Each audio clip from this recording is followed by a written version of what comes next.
السلام علیکم ورحمت الله. دوستانو راغلی یاستو تورخم ته او هغه کیم ته راغلی یو چې کوم زموږ هیوادوال راځي دلته 2-3 شپې پاتې کېږي. دلته په زرګونو کورنۍ دلته په زرګونو تعداد دلته دی، نو دې لپاره ډوډۍ، دې لپاره اوبو، دې لپاره هر شی ضرورت شته. دا تاسو وینئ تازه موټر راځي ډایرکټ دلته راځي او دلته ښکته کېږي. نو دې لپاره دې خلکو لپاره فلحال لپاره د ډوډۍ ضرورت شته، اوبو ضرورت شته، کمپلې ضرورت شته، د خیمو ضرورت شته دی. زما غوښتنه په هیوادوال څخه څه ده چې اوس لپاره هغه د کمپلو د خیمو چې کوم ضرورتونه دي انشاءالله څه نه څه په پوره کېدو باندې دي او دولت هم پوره همکاري کوي، نور تجاران ورونه هم پوره همکاري کوي. هغه ورونه چې بهر کې دي زما هغې څخه غوښتنه څه ده، دغه خوراک تاسو وینئ تقریبا 1000 دغه موټر کې دي، یو 1500 دې موټر کې دي. په اوله ورځ باندې هم موږ څه ناڅه مرسته کړې وه. تاسو وینئ اوبه، ډوډۍ، وریجې او ځینو کې فروټ هم شته دي. دغه ټول موږ تقریبا 110 افغانۍ یا 115 افغانۍ چې هلته ټول $1.5 کېږي، دغه مصرف کېږي. پوهېږئ په دغه سختو شرایطو کې چې تاسو د خپلو هیوادوالو لاسنیوی کوئ نو باوري یم چې الله برنه راضي.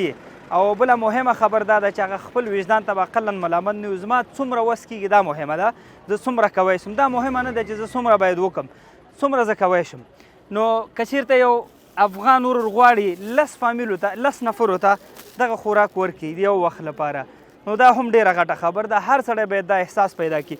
دلته چې دا غریبانان راوړي د کرښې نه راوړي، هاخوا ته څومره ذلیله کېږي، هاخوا ته د دې څخه پیسې اخیستل شوي، د دې په کورو چاپې راغلي، دې سره پیسې نشته چې دلته د هوټلو څخه ځان ته راوغواړي. همدغه تاسو هسئ چې دلته فلحال لپاره دې خلکو لاسنیوی کوئ. نو زما بیا هم غوښتنه درڅخه دا ده، ته کوی سې چې 10 نفرو ته ډوډۍ تیاره کړې، ته کوی سې 15 نفرو ته تیاره کړې، کوی سې 100 نفرو ته تیاره کړې. هغه ورونه چې بهر کې اوسېږي د هغې لپاره وایم $1.5 باندې موږ کوی سو چې یو ورور لپاره موږ د یو وخت غذا تیاره کړو. نو دا ډېره غټه خبر ده. ورونه کوی سې 10 نفرو ته، 15 نفرو ته، 100 زرو ته. نو انشاءالله در څو پورې چې دا ورونه زموږ په خپل کور شوي نه وي نو دی لپاره به منډې تړلې وهو. دی په موږ حق دی، دی خدای په خیر راولي. په خیر به انشاءالله دلته دولت فعالیتونه تاسو وینئ په 3 ورځو کې دی لپاره دلته د رڼا سیستم، د اوبو سیستم، حتی خیمې، ښارګوټې جوړول. دی ورته حتی هغه موټر چې مخکې به پکې توپونه او بارودونه چرېدل هغه یې دی په خدمت کې. تاسو وګورئ نظامي موټرې خویندې پکې ناستې را روانې. څومره غټه خبر ده. الله دې چارواکو ته، الله دې دې ځای مسؤلینو ته، ټولو ته د خدای پاک اجر ورکړي، ټولو افغانانو ته. واقعا سړی باید د دې په کړنو باندې سترګې پټې نه کړي. حتی وزیر د مهاجرینو ورسره رئیسان د نورو وزارتونو دلته خیمې والې دلته پراته دي. د دې نه غټه خبر نشته ده. اوس موږ او تاسو ته لازم است یو سړی وي زما وس نه کېږي، وروره د یو فامیل لپاره خو دې وس کېږي، د یو نفر لپاره خو دې وس کېږي چې ته ورته دا خوره. دا موږ او تاسو حق لري. نو دې په خاطر باندې موږ به دا انشاءالله تقسیمو او کوشش کوم که چېرې تاسو موږ ته لاس راکړئ نو روزانه به قمر بنسټ 2000 $1.5 څومره چې موږ خپل وس ته ګورو دې سره سره دا به هم توضیح کوو. ورسره ښارګوټی دی انشاءالله په هغه کې 80 کورونو باندې دا اوس سر له سبا موږ کار شروع کېږي. نو دا لړۍ به انشاءالله ادامه لري. موږ سره اوسئ، وټساپ نمبر درته ښکاري. انشاءالله دې ملت لپاره به زموږ څومره وس او توان او هغه به ورته کوو. دا زموږ په موږ حق لري تر څو پورې ټول خپل وطن ته راشي او سوکال آرام ژوند شروع کړي، وطن مو له خیر آباد شي. بیا به نور د چا په قصه کې نو انشاءالله موږ به په خلکو باندې سرې سترګې بیا راوباسو. الله مو خوشحاله لرو. داسې ورځې په هیله موږ سره اوسئ، دا تقسیمو بیا به نورې خبرې کوو سره. ډېره مننه.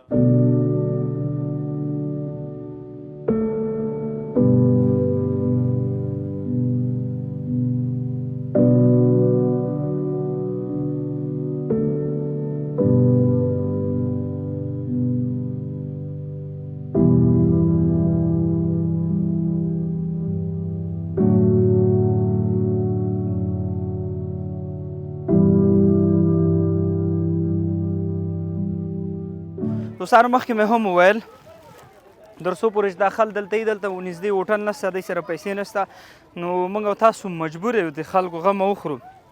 مخکې مې هم ویل یو خوراک موږ کوی سو په $1.5 باندې دی ته موږ یو نفر ته خوراک برابر کړو. داسې ورونه تاسو کې شته کېدای شي 50 نفر ته خوراک برابر کېدای شي 80 نفرو ته. نو تاسو هغه ورونه که غواړئ مثلا 10 نفرو ته یو خوراک برابر کړي نشئ کولی 10 نفرو ته خپلې پیسې راواستوي. تاسو ته یو لینک ښکاري دې کې کوی شئ او بل همدارنګه لاندې چې کوم بټن ډونیټ بټن درته ښکاري په تاسو کلیک کوی شئ. $15 $2 $1.5 هم کوی شئ. ته یو فامیل یو ورور لپاره، یو خور لپاره، یو ماشوم لپاره ته یو خوراک واخلې.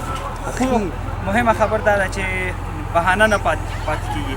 نو مخکې به هم دا ویل چې باید زموږ ټول مهاجرونه په خپل وطن سي. دا دی اوس په خپل وطن دی، اوس مختلفو کې لاس راکړي، موږ تاسو څه کوئ سو دا اوس مو وخت.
صورتحال ها موږ خیمو ته الحمدلله سره ډوډۍ رسیږي.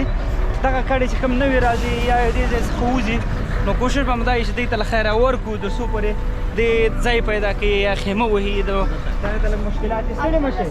څو نفر یاستئ؟ څو نفر یاستئ؟ خیر اوسې خیر. څو نفر یاستئ؟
دوستانو هغه ستاسو مرستې ستاسو هغه چې کوم په قمر بنسټ باندې مو اعتبار کړی و خپلې مرستې هم رالیږلې ومو کتل چې چاته هم توضیح کړه څنګه مو توضیح کړه په کومه طریقه تر ټولو دوستانو مننه الله دې ټولو ته اجر ورکړي بیا خصوصا دغه چې دلته تاسو وینئ دا زموږ لاسونه دي دا زموږ مټې دي چې کم ځای کې خصوصا مشرقي طرف ته موږ کومک غوښتل موږ کومک توضیح کړو یا نور کارونه شینواري ورور ته م غږ کړی شینواري ورور سره دا نور ملګري ډاکټر صاحب دي مومن دي نو الله یې ټول ته اجر وکړي مولوي صاحب محترم دا نور ورونه دی حتی خپل دوکانونه یې پرېښي راغلی د ملت په غم کې مولوي صاحب الله یې تاسو نه راضي شي حاجي صاحب خدای پاک د خیر درکړي ټولو ورونو ته شینواري ورور زبیر صاحب نو دا ملت په موږ حق لري انشاءالله دا خو ورځ وه موږ به د شپې حتی راځو د خدمت ته د ورځې چې باران و ګلی وي انشاءالله موږ دې ته ولاړ یو دا ملت په موږ حق لري دا ډېر کم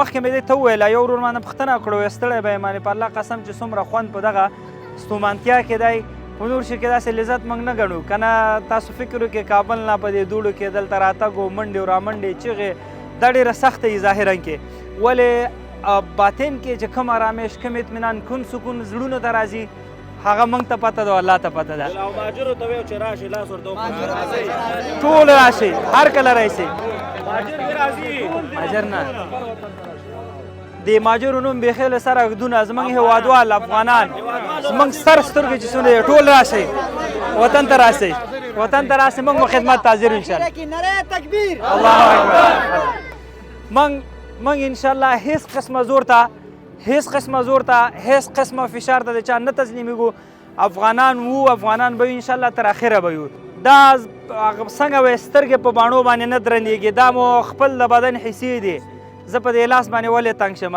دا ورونه هیوادوال زموږ خپل د بدن غړي دي هر کله دې رئیسي والله په خپل کور کې ورته ځای ورکو په خپل اتاق کې ځای ورکو خپله د خولې مړۍ ورسره نیمه کو دا بیت هم دا چې انسانیت یې تل ژوندی وي د خولې نړۍ به نیموي ژوند به کوونه بس واوه ډېر زنده باد تل دی وي افغانستان ژوندی دی وي افغانستان السلام علیکم